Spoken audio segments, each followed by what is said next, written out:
Because the thing about the lessons, man, like you said earlier, we got everything that we need to know is right there. It's there, right there. Sometimes we fall short or sometimes we stray away from it. So it's just about constantly coming back to that foundation. Amen. That's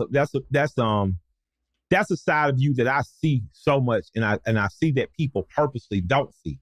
And I think people need to see because you are, man, you just one hell of an example. When we talk to John Hope Bryan, I talk to you. That's my guy. Yeah, man, John Hope Bryan's amazing. For you guys who don't know who he is, please look him up, as I'm going to interview him as well. But when people talk about overcoming circumstance, to make it out of the South is a difficult task. To make it out of Moncks Corner is damn near an impossibility.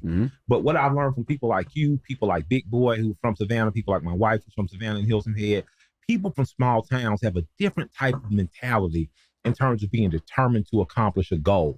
What did growing up, with or without the knowledge of self that you had or that you gained, what about growing up in those small towns fine-tunes that determination that has exceeded you? Because you've scaled, and what they call in business, you scaled.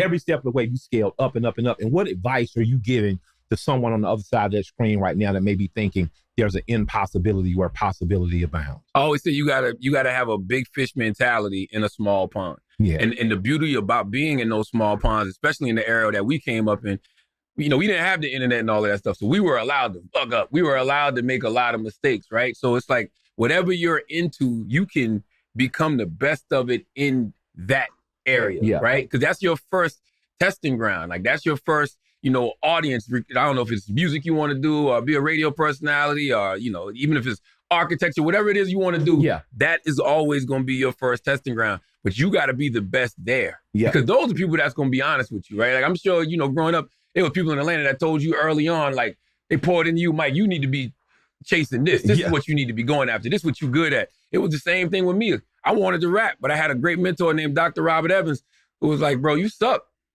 You know what I'm saying?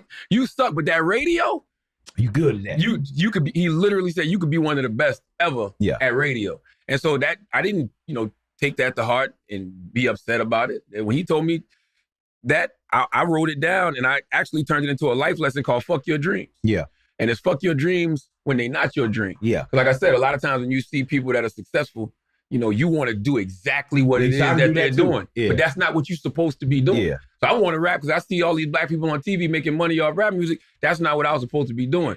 But radio, that was what I was supposed to be doing. Now, I saw you as radio, but you were not typical. You were actually atypical in being radio. You weren't an ass kisser. You weren't a liar. You weren't a finesser.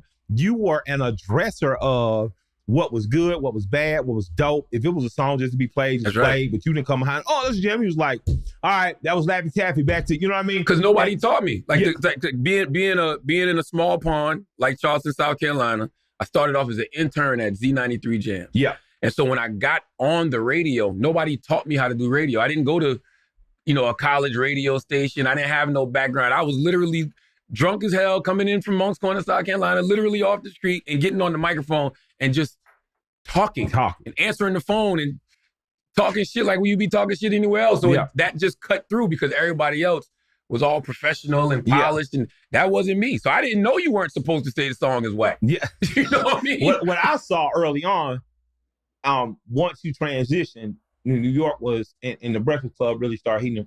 I started seeing a journalist. I was like, man, my friend's he's a hell of a radio host. He's funny, he's charismatic. But I'm like, the questions he asked cut deeper. And I remember one of the first times I said, man, you're like a black Dan Raptor. I like Dan Raptor.